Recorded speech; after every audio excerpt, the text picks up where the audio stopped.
તો ભગવાનની આંખમાં આંખ નાખીને જોવાની જે મજા છે એને જોયા જ કરીએ. અને એની આંખોમાં આંખ એક વખત નાખશો પછી બીજી આંખોમાં આંખ નાખવાની ઈચ્છા નહીં થાય તમને.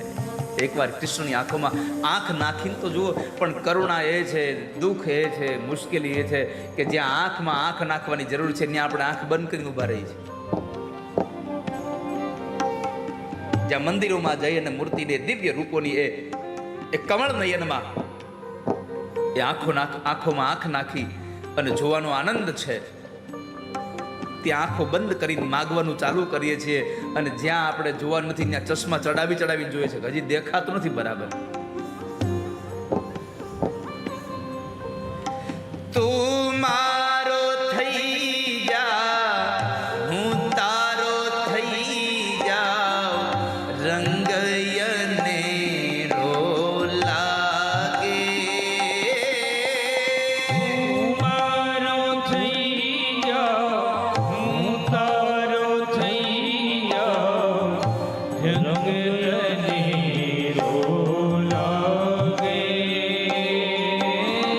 તારી મારી નજર મળે તો પરમાનંદ થઈ જાય.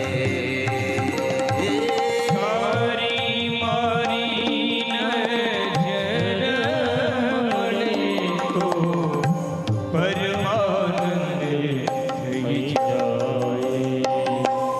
તું સંબંધ મુજથી જો,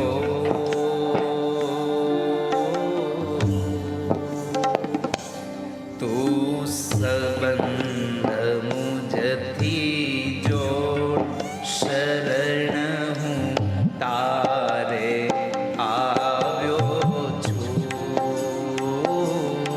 ઓ રંગીલા રણ છોડ, શરણ હું તારે આવ્યો છું.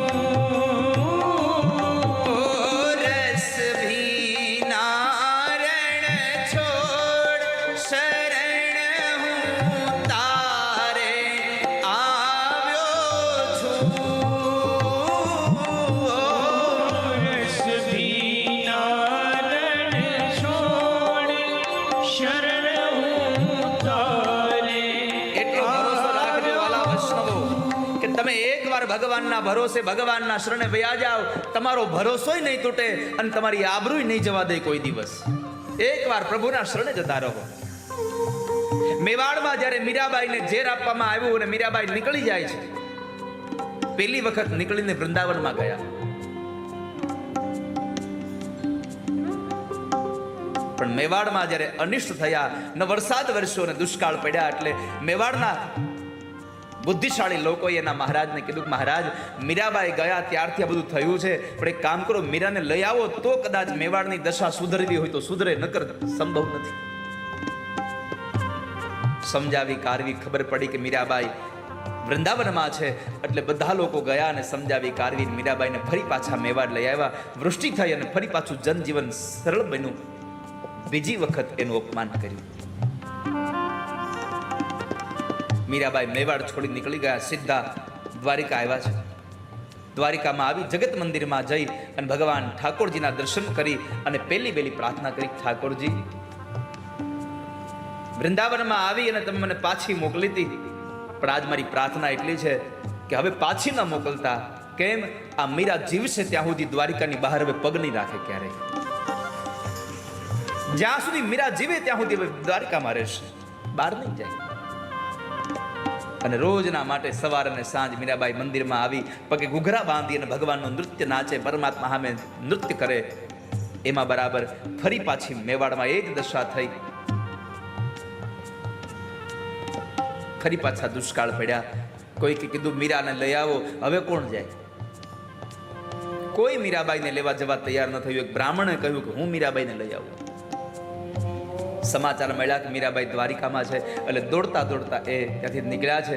અને ત્યાંથી નીકળી અને દ્વારિકા આવ્યા. દ્વારિકાના જગત મંદિરમાં જ્યારે આવે છે, ભીડ હતી, ભીડ બધી લોકો મીરાના નૃત્યને જોવા માટે આવે. બ્રાહ્મણ ઓળખી ગયા કે અહીંયા મીરા છે. મીરાબાઈ અહીંયા છે. એટલે નૃત્ય પૂરું કરીને મીરાબાઈ ઠાકોરજીના દર્શન કરી પોતાના ઘર તરફ જતા હતા. ભીડમાં બરાબર બ્રાહ્મણને જોયા. બ્રાહ્મણને વંદન કરીને કીધું, બાપજી તમને ક્યાંક જોયા હોય એવું લાગે છે, તમે ક્યાંક ઓળખીતા લાગો છો. હા મીરાબાઈ, હું મેવાડથી આવું છું, હું મેવાડનો બ્રાહ્મણ છું. ઓ ભૂદેવ, મેવાડ જાવ ને તો આપ સૌને બધાને મારા જય ગિરધર ગોપાલ કહેજો, બધાને મારા જય રાધા માધવ કહેજો, બધાને મારી યાદ આપજો. બ્રાહ્મણ કહે છે, મીરાબાઈ હું એકલો ક્યાં જવાનો છું? કેમ? હું તમને લેવા આવ્યો છું, હાલો મેવાડ હાલો. મીરા બે હાથ જોડીને કહે છે, બાપજી ભૂદેવ ક્ષમા કરજો, હવે મીરા મેવાડ નહીં આવે પાછી, હવે મેવાડ નહીં આવે મીરા. ના મીરાબાઈ, તમારે ચાલવું જ પડશે. બાપજી સાંભળો, મેં અહીંયા આવીને પ્રતિજ્ઞા કરી છે કે હવે મીરા જીવશે ત્યાં સુધી દ્વારિકાની બહાર નહીં નીકળે ક્યારે. મેં મારા ઠાકોરજીને, મેં મારા પતિને વચન આપ્યું છે કે હું હવે દ્વારકા મૂકી નહીં જાઉં.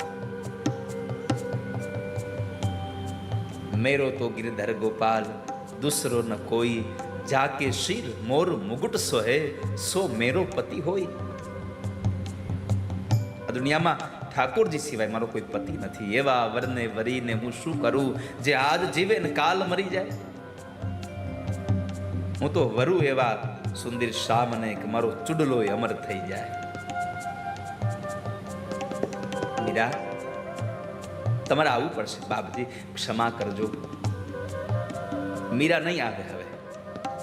બ્રાહ્મણે પ્રતિજ્ઞા કરી તો સાંભળો મીરાબાઈ, તમે મારી સાથે નહીં આવો ત્યાં સુધી આ બ્રાહ્મણ મોઢામાં હવે પાણી પણ નહીં મૂકે. અન્ન તો બહુ દૂર રહ્યું, હવે પાણી નહીં મૂકું મોઢામાં.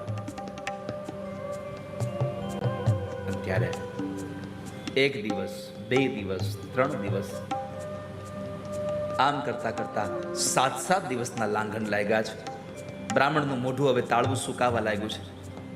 મીરાબાઈ રોજ પ્રાર્થના કરે, ભૂદેવ જતા રહો ને, મીરા નહીં આવે, હું નહીં આવી શકું હવે.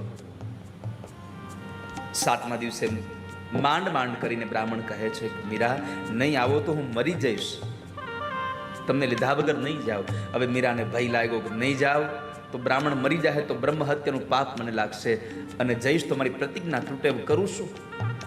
ભૂદેવને કીધું, બાપજી એક કામ કરો, તમે અહીંયા થોડી વાર રોકાવ, હું મારા પતિને પૂછી લઉં, મારા નાથને પૂછી જોઉં. જો મારો નાથ એમ કહે ને કે હા મીરા જાઓ, તો હું તમારી હારે મેવાડ આવીશ પાછી. હું એકવાર મારા નાથને પૂછી લઉં. મીરાબાઈ ભગવાનના મંદિરમાં જઈ ભગવાનની મૂર્તિ સામે ઊભા રહી 2 હાથ જોડી પરમાત્માને કહ્યું, ઠાકોરજી શું કરવું? જો જાઓ તો પ્રતિજ્ઞા તૂટી જશે, નહીં જાઓ તો પેલા બ્રાહ્મણ દેહ છોડી દેશે, બ્રહ્મ હત્યાનો પાપ મને લાગશે, શું કરું હવે? તમે મને રસ્તો આપી દો. મીરાબાઈ હાથમાં કરતાલ લઈ, પગમાં ઘૂઘરા બાંધી અને જ્યારે ભગવાન પાસે નાચે છે, દ્વારિકાના એ બ્રાહ્મણો એમ કહેતા હતા કે મીરાબાઈ રોજ નાચતા હતા, પણ આજનું જે નૃત્ય હતું કંઈક અલગ હતું.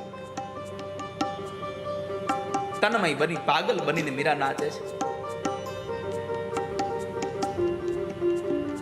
ખંભા ઉપરની સાડી પડી ગઈ, માથાના વાળ વિખરાઈ ગયા, ભાન ન રહ્યું. અને હવે તો એવી અવસ્થા આવી કે કદાચ હમણાં હવે મીરાનું શરીર પડી જશે. મીરાનું શરીર પડે એટલી રાહ, બસ.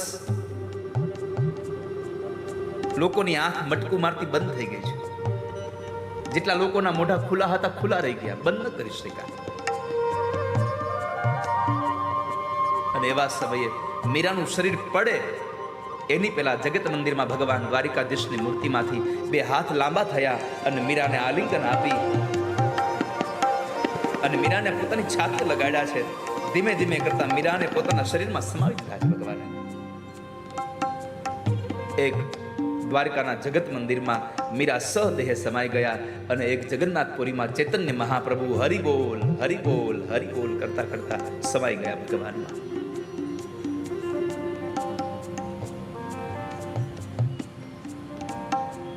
બ્રાહ્મણની સાથે ન જવા દીધા.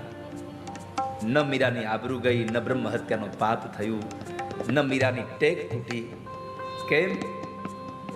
તું સંબંધ મુજથી જોડ શરણ